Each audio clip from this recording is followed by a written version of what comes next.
comprehensive insurance.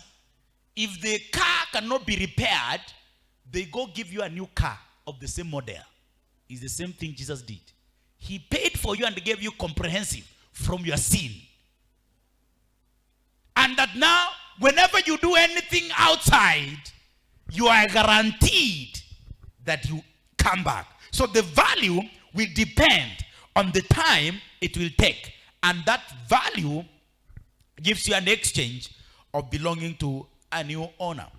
So, what I came to tell you is that the blood of Jesus is that value that bought you.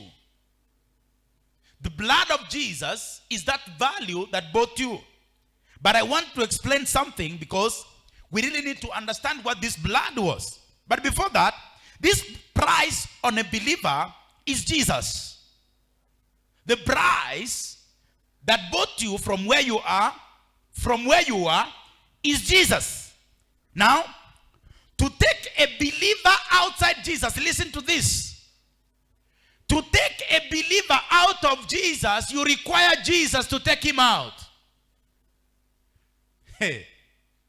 So, if you are in Jesus, and Satan wants to take you out of Jesus, he requires Jesus to take you out of Jesus, which is impossible. Because the value of your life is Jesus, which is the blood. That is why sometimes, let's not pray that I'm going to Nairobi, I sprinkle the blood of Jesus on the way to Nairobi. No accident, you sprinkle which blood? You mention the name. Because he was exalted, given a name. Jesus is the blood. It is not like the Old Testament where the high priest will go in, offer a sacrifice and come back. If he comes back, they say the sacrifice has been accepted. Because there are some things that you don't know. It's only between Jesus and the Father. The same way I've used an illustration. If you look at the book of Leviticus, the way they used to offer sacrifice, chapter number 16, they used to offer sacrifice. When a sinner comes with a goat, he hands it over to the high priest at the outer court of the temple, of the tabernacle. It is the work of the high priest to take that meat, the slaughtered goat, that meat and the blood. But remember, even if the goat has been killed, the blood has not been shed. But the blood has been spilled out. But it has not been sprinkled. So meaning, the sacrifice has not been offered. It's when the high priest now takes the blood and the meat, gets to the holy place, sanctifies the meat and the blood. The high priest, in the absence of all people, even the junior high priest, they're not involved. He now entered the Holy of Holies himself, the blood, to sprinkle on the mercy seat to offer a sacrifice.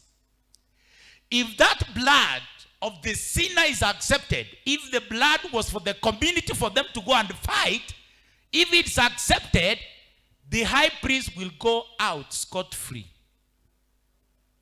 But if the sacrifice is not accepted, immediately the high priest enters inside. He dies inside. That is why they used to tie the high priest with a chain.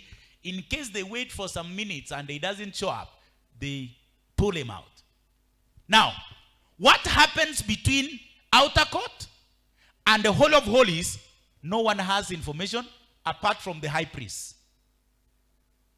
You understand what I'm saying? Meaning, if the high priest die inside, there is no man who has information on what happened. They take an assumption that the sacrifice was not accepted. The same thing with Jesus. When Jesus came out of the grave, and I've told you this a few minutes ago, Mary wanted to hug Jesus. And Jesus said, no. Wait, I go to the Father, your Father, I'll come. In other words, between the outer court and the holy place, no one needs to have an information in between. It is between the Son and the Father. So you cannot carry again that blood and leave it and come another time to offer. No, the blood must go direct to the mercy seat. That is why you see, when the high priest is offering that sacrifice. He sprinkles the blood on the mercy seat. But what did Jesus do? Jesus never sprinkled blood. Jesus went and sat. So meaning he was the blood. That is why when he comes and the disciples ask now, how can we know that you are the one and you are not the ghost? He said, now come. This flesh and bones. He never said blood because he knows he himself is blood. So he himself is a redeemer.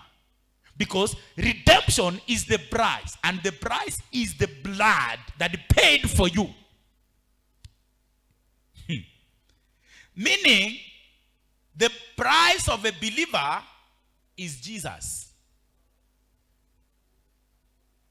For any believer with Jesus, you cannot be bought back. For you to buy me from Jesus, you need Jesus to buy me.